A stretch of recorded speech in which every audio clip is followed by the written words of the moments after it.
और ये सब का कारण का है पता है तुमको अम्मा?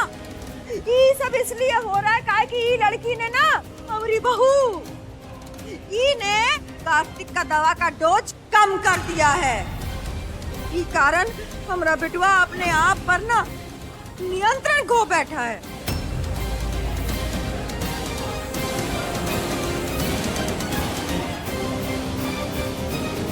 सही कहती है आप मैया, कलयुग में बुराई की कोई सीमा नहीं।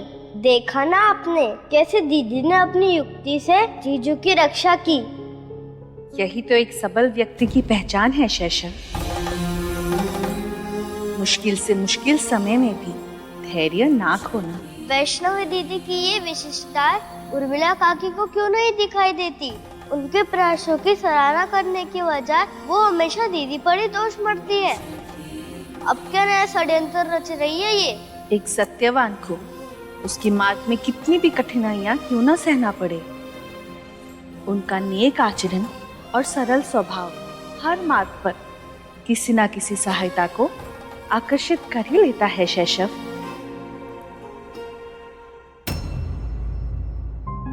एक औरत है जिसकी बच्ची को छीना जा रहा है। वो रो रही है, चीख रही है, चिल्ला रही है, पर उसकी पुकार कोई नहीं सुन रहा। एक आदमी उसके हाथों से उसकी बच्ची को छीन रहा है और उसको चाकू मार देता है। मौसी, हाँ?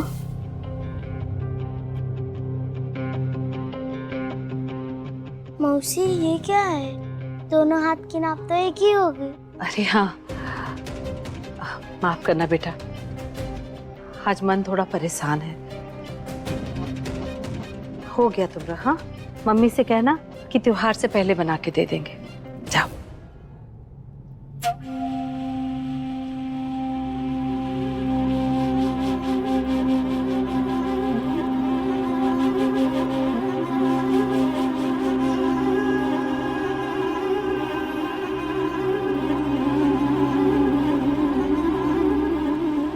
वैष्णवी के सपने ने हमको अलग संताप दे रखा है भैया।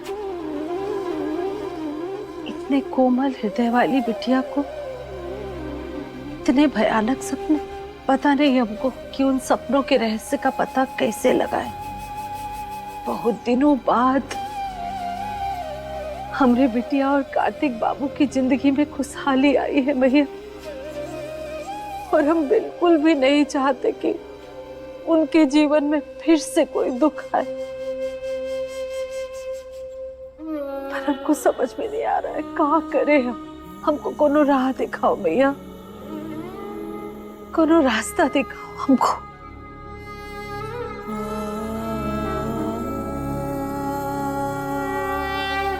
सत्य वचन, छठी मैया की बिटिया की सहायता करने वालों की कमी नहीं है दीदी के जीवन में। वहाँ मौसी और यहाँ हम। क्या करने वाले हो तुम शैशव? मौसी को उनके प्रश्नों के उत्तर दूंगा। जय श्री राम मौसी।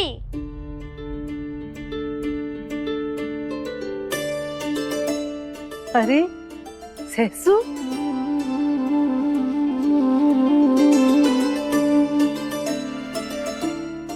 अरे वाह वाह, हमरे छोटे से राम लला, आज तो तुम बहुत सुंदर लग रहे हो। ये सब क्या है? ये रामलीला की तैयारी है मौसी। हम बालकांड में राम बनेंगे मौसी। अरे वाह, शाबाश, बहुत सुंदर लग रहे हो, बिल्कुल राम लला जैसे। आओ बैठो। कहाँ थे तुम इतने दिन से? हाँ, ये धनुष। अरे हाँ मौसी, एक बात बताओ, राम भगवान में तो हमारी तरह छोटे थे, फिर उन्होंने ऋषि वशिष्ठ के आश्रम में क्यों भेजा था? क्योंकि वो राम जी के गुरु थे, और पुराने जमाने में गुरु शिष्य परंपरा हुआ करती थी। तो शिष्यों को शिक्षा दीक्षा ग्रहण करने के लिए आश्रम गुरुकुल में जाना पड़ता था, बस। लेकिन राम तो राजकुमार थे, वो अपने महल में भी तो शिक्षा ग्रहण कर सकते थे। बेटा, महल के ऐसो आराम में ब्रह्म ज्ञान नहीं मिल सकता है। जैसे जब हमको प्यास लगती है तो हम लोग कुएं के पास जाते हैं ना, वैसे ही शिक्षा दीक्षा ग्रहण करने के लिए शिष्यों को हमेशा गुरुकुल जाना पड़ता था। ये जो संत महात्मा होते हैं ना, इनके पास बहुत ज्ञान होता है। हम आम लोगों के पास इतना ज्ञान कभी नहीं।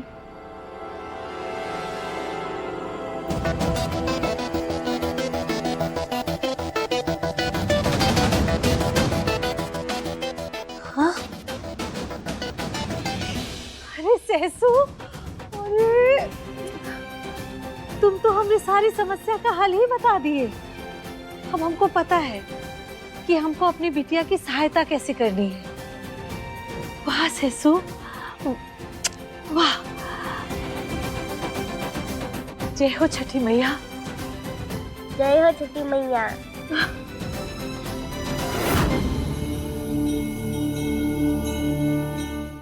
कोई सहायता नहीं करेगा वैष्णवी की, ना तुम कुछ कर पाओगी यशोदा और ना ही शहशाद। उस स्वप्न के रहस्य को सुलझाकर तुम वैष्णवी को तो शांत कर दोगी, परंतु उसके जीवन में एक ऐसे बवंडर को आमंत्रित कर दोगी जो उसे तोड़ के रख देगा।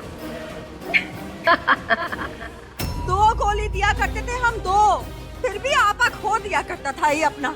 पर कम से कम अम्मा, जान का तो खतरा नहीं था। जब से इन्हें डोज कम किया है, हमरे बेटवा की जान आफत में पड़ गई है। जान पे तो सैकड़ों बार वैष्णवी की बनाई है। जब बबुआ पर मुसीबत आई है, इन्हें खुद झेल के वो की जान बचाई है। और तू जब देखो तभी पे शक करती रहती है। इस हवेली में इनके ऊपर का अत्याचार नहीं हुए हैं, लेकिन ये वैष्णवी है कि आज तक बबुआ का हाथ छोड़कर नहीं गई है।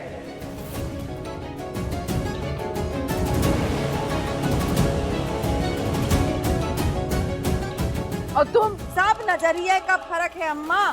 अरे अम्मा, तुमको दिखता है कि ये लड़की सैकड़ों बार हमरे बिटवा का जान बचाई है, लेकिन हम है माँ है हम, और हम माँ होते हुए ही देखते हैं कि हमरे बिटवा का जान आफत में पड़ा है सैकड़ों बार ई के कारण। आज अगर हमरे बिटवा की जान चली जाती तो बताओ अम्मा, कौन होता जिम्मेदार, कौन होता? अरे मोरी मैया, कितनी खतरनाक मानसिक स्थिति में लाके खड़ा कर दिया है ये लड़की ने हमरे बचवा को। माँ जी, हम डॉक्टर साहब से पूछ के ही दवा। अरे चुप! तुम एक डॉक्टर के पास गई हो, हम दर्जनों के पास गए। अम्मा, तुम जानती हो कहाँ कहाँ नाही भटके हम कार्तिक बिटवा को लेके।